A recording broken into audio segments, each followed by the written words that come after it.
In 1987, the Brundtland report, which founded sustainable development, what that is, came out, and that is about 30 years ago now. That report stated the time for action is now. That was a big exclamation mark, and we only have, as you said, a few 5 to 10 years of window of opportunity. And as he said, this is a rehashing of the apocalypse or the doomsday story that the environmentalists have unfortunately have been deeply addicted to as part of our Christian culture. We have a culture who has had the apocalypse thinking with us for about 1,000 to 2,000 years, and it's always been the end of times.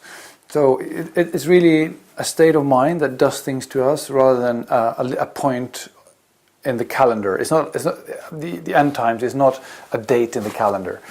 So I think letting go of that narrative is quite important, at least balancing it with 3 or 4 other narratives.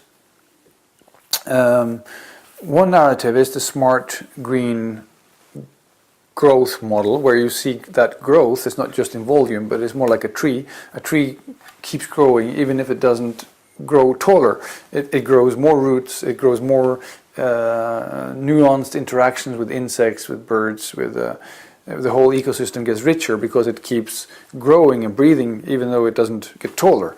So growth has many meanings, and we need to explore other ways of growing rather than having this binary opposition between pro-growth or degrowth.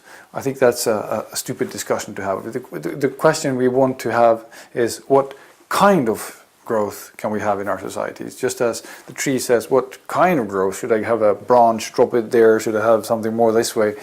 And we see that growth becomes a metaphor for development or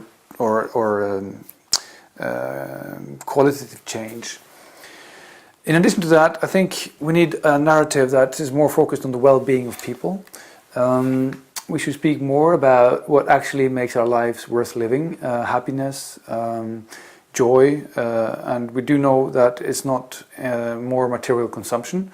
So there is no correlation in countries that have about $20,000 purchasing power parity per capita.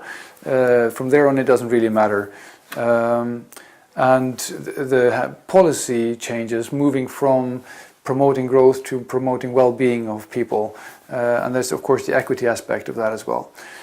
The third type of story we need is one that looks at what is humanity's role relative to religion, to nature, to ethics.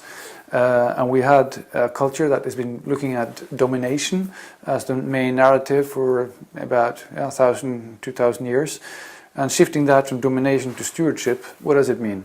What does it mean to include future generations in our considerations today, the voice of the unborn? How do we make them audible, visible in our decision making? And this is a whole greening of religion, a whole greening of ethics it's currently ongoing and very important. I think that the Pope's what's the right word? Pope's encyclical was very conducive to this. And finally, I also love the new narrative in terms of rewilding, that nature and ecosystems have an amazing resiliency.